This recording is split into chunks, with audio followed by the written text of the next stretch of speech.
ఈ వీడియోలో మనం రామేశ్వరం నుండి మదురై ఎలా చేరుకోవాలి, ఒకవేళ మీరు హైదరాబాద్ నుండి మదురై వెళ్ళాలి అనుకుంటే ట్రాన్స్పోర్టేషన్ ఆప్షన్స్ ఏమున్నాయి, ఒకవేళ మీరు స్టే ఆప్షన్ కాకుండా లగేజ్ కోసం లాకర్ ఫెసిలిటీ కావాలంటే అది ఇక్కడ అవైలబుల్ ఉంటుంది, అండ్ మదురైలో మీరు చూడవలసిన ప్రదేశాలు ఏంటి, అండ్ అలాగే మధుర మీనాక్షి అమ్మవారి ఆలయ చరిత్ర, ఇంకా టెంపుల్ టైమింగ్స్ ఏంటి, అండ్ ఇంకా ఇంపార్టెంట్గా స్పెషల్ అండ్ క్విక్ దర్శనం పేరుతో టెంపుల్ దగ్గర మోసాలు ఎలా జరుగుతున్నాయి, ఇవన్నీ ఈ వీడియోలో ఎక్స్ప్లెయిన్ చేస్తాను.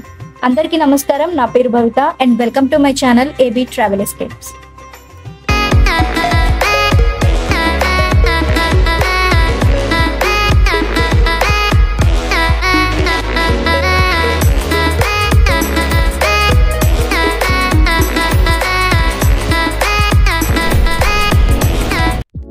మీరు హైదరాబాద్ టు మదురైకి ప్లాన్ చేస్తున్నట్లయితే మనకి వీక్లీ ట్రైన్స్ అయితే అవైలబుల్ గా ఉన్నాయి. నేను ఆ ట్రైన్ డీటెయిల్స్, వీక్ లో ఏ రోజు ఏ ట్రైన్స్ అవైలబుల్ గా ఉన్నాయి, వాటి టైమింగ్స్ ఏంటి, అండ్ జర్నీ ఎంతసేపు పడుతుంది అన్ని డిస్క్రిప్షన్ బాక్స్ లో మెన్షన్ చేస్తాను.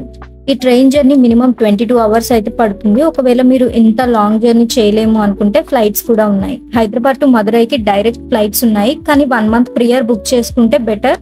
టికెట్ ప్రైస్ అనేది 6,000 వరకు ఉంటుంది. నేను చెక్ చేసినప్పుడు అయితే 6,000 ఉంది. లేదా మీరు హైదరాబాద్ టు చెన్నైకి ఫ్లైట్ లో వెళ్ళి అక్కడ నుండి మదురైకి నెంబర్ ఆఫ్ ట్రైన్స్ అవైలబుల్ గా ఉంటాయి. హైదరాబాద్ నుండి చెన్నైకి cheapest flight cost 2,800 per head ఉంది. మీరు కొంచెం అడ్వాన్స్డ్ గా బుక్ చేసుకుంటే ఇంకొంచెం తక్కువ ప్రైస్ కి బుక్ చేసుకునే ఛాన్స్ ఉంది. సో మేము రామేశ్వరం నుండి మదురైకి వెళ్ళాము. మనకి రామేశ్వరం నుండి మదురైకి ఎవ్రీ 30 minutes కి ఒక బస్ అవైలబుల్ గా ఉంటుంది. బస్ టికెట్ ఫేర్ ఒకరికి 160 రూపీస్. రామేశ్వరం నుండి మదురైకి రీచ్ అవ్వడానికి మనకి 3.5 hours పడుతుంది. మేము రామేశ్వరంలో మార్నింగ్ 9:30కి స్టార్ట్ అయ్యాము అండ్ మదురై రీచ్ అయ్యేసరికి మధ్యాహ్నం 12:30 అయింది. సో మనకి మీనాక్షి అమ్మవారి టెంపుల్ టైమింగ్స్ మార్నింగ్ 4:30 నుండి ఆఫ్టర్నూన్ 12 వరకు ఓపెన్ ఉంటుంది. మళ్ళీ ఈవినింగ్ 4 నుండి నైట్ 9 వరకు ఓపెన్ ఉంటుంది. మేము మధ్యాహ్నం క్లోజింగ్ టైంకి రీచ్ అయ్యాం కాబట్టి మా దర్శనానికి ఇంకా టైం ఉంది. సో మేము ఫస్ట్ లగేజ్ బస్ స్టాండ్ లోనే క్లాక్ రూమ్ లో పెట్టేశాము. సో మనకి మదురై బస్ స్టాండ్ లో క్లాక్ రూమ్ ఫెసిలిటీ అయితే అవైలబుల్ గా ఉంది. బ్యాగ్ కి 30 రూపీస్ ఛార్జ్ చేస్తున్నారు 24 hours కి. అండ్ లగేజ్ ఇక్కడ పెట్టేసి మేము టెంపుల్ వరకు ఆటోలో వెళ్ళాము. అక్కడే లంచ్ చేసేసుకున్నాం. లంచ్ తర్వాత ఇంకా టైం ఉండడంతో లోకల్ షాప్స్ ని ఎక్స్ప్లోర్ చేసాము.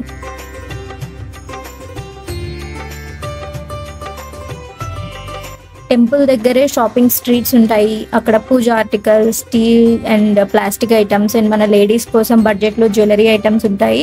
ఇలా కొంచెం లోకల్ స్ట్రీట్స్ ని ఎక్స్ప్లోర్ చేశాక మన టెంపుల్ దర్శనం టైం అయితే అయింది. మనకి టెంపుల్ దగ్గరే free chappal stands and cloak rooms ఉంటాయి. ఎలక్ట్రానిక్ గ్యాడ్జెట్స్ అయితే ఏవి టెంపుల్ లోపలికి అలౌ చేయరు. అవి ఇక్కడే క్లాక్ రూమ్ లో పెట్టేసి లోపలికి వెళ్ళాలి. మనకి ఫ్రీ దర్శనం ఉంటుంది అండ్ స్పెషల్ దర్శనం 50 రూపీస్ టికెట్ ఉంటుంది. అయితే ఒక ఇంపార్టెంట్ విషయం, ఇక్కడ టెంపుల్ దగ్గర బయట కొంతమంది ఉంటారు క్విక్ దర్శనం పేరుతో లైన్ లేకుండా తొందరగా దర్శనం చేపిస్తామని 500 ఛార్జ్ చేస్తారు ఒకరికి. అండ్ లోపలికి వెళ్ళాక అదే 50 రూపీస్ టికెట్ తీసుకొని మనకిచ్చి లైన్ లోకి అయితే పంపించేస్తున్నారు. ఇది ఒక చీటింగ్ అయితే జరుగుతుంది, జాగ్రత్త. అండ్ మేము వెళ్ళినప్పుడు అయితే అసలు క్రౌడ్ ఎక్కువ లేదు. మాకు 10 minutes లో దర్శనం అయిపోయింది. ఈ ఆలయ చరిత్ర అని చెప్పే ముందు మీరు ఈ వీడియోని ఇక్కడ వరకు చూసారు అంటే మీకు ఇన్ఫర్మేటివ్ గానే అనిపించింది అనుకుంటున్నాను. సో వీడియోని లైక్ చేసి ఛానల్ని సబ్స్క్రైబ్ చేస్తే ఇంకొంచెం ఎంకరేజింగ్ గా ఉంటుంది. ఈ మీనాక్షి అమ్మవారి ఆలయం 2,500 ఏళ్లకు పైగా పురాతనమైందంట. మదురైను పాలించిన పాండ్యరాజులు ఈ ఆలయ నిర్మాణాన్ని ప్రారంభించగా ప్రస్తుత ఆలయ నిర్మాణం నాయక వంశ పాలకుడైన తిరుమల నాయకుడి కాలంలో పూర్తయిందిగా చెప్తారు. హిందూ పురాణాల ప్రకారం మదురై రాజు మలయధ్వజ పాండ్యుడు చాలా కాలం పిల్లల కోసం తపస్సు చేశాడు. ఆ తపస్సుకు ప్రతిఫలంగా పార్వతీదేవి అవతారంగా మీనాక్షి అమ్మవారు జన్మించారని, ఆవిడకు 3వ కన్ను ఉండేదని మరియు గొప్ప యోధురాలని పురాణాలు చెప్తున్నాయి. ఆ తర్వాత ఆవిడ శివుని అవతారమైన సుందరేశ్వర స్వామిని వివాహం చేసుకున్నారు. వారి వివాహం మదురైలోనే అంగరంగ వైభవంగా జరిగిందంట. దీనిని మీనాక్షి తిరుకళ్యాణం అని ఇప్పటికీ భక్తులు జరుపుకుంటారు. ఈ ఆలయ శిల్పకళ ఒక అద్భుతం. ఆలయంలో 14 గోపురాలుంటాయి. ఇవి రంగురంగుల దేవతా విగ్రహాలతో అలంకరించబడి ఉంటాయి. ప్రధానంగా మీనాక్షి అమ్మవారి గర్భగృహం మరియు సుందరేశ్వరుని గర్భగృహం రెండూ చాలా ప్రాముఖ్యత కలిగి ఉంటాయి. ఈ ఆలయంలో 1000 స్తంభాల మందిరం అనేది చాలా ఆకర్షణీయంగా ఉంటుంది. ఇంకా ఈ ఆలయంలో ఒక కోనేరు ఉంటుంది. దీన్ని భక్తులు పవిత్ర స్నానం చేసే ప్రదేశంగా భావిస్తారు. దీనినే పొతురై కినార్ అని కూడా పిలుస్తారు. ఇంకా ఇక్కడ ఉత్సవాలు చాలా బాగా జరుపుతారు. అందులో ఒకటి మీనాక్షి తిరుకళ్యాణం. ఈ ఉత్సవం చైత్ర పౌర్ణమి రోజున చాలా వైభవంగా జరుపుతారు. అలాగే అరుద్ర దర్శనం రోజున శివునికి ప్రత్యేక పూజలు నిర్వహిస్తారు. ఇంకా నవరాత్రి ఉత్సవాలు కూడా 9 రోజుల పాటు అంగరంగ వైభవంగా జరుపుతారు. మదురైకి వస్తే ఈ ఆలయంతో పాటు ఇంకా ఇక్కడ చూడవలసిన ప్రదేశాలు తిరుమల నాయకర్ మహల్. ఇది 17వ శతాబ్దానికి చెందిన సుందరమైన రాజభవనం. గాంధీ మ్యూజియం. ఇది భారత స్వాతంత్ర పోరాట చరిత్రను తెలియజేసే ప్రదేశం. అలగర్ కోవిలు. దీనినే అలగర్ కోయిల్ అని కూడా పిలుస్తారు.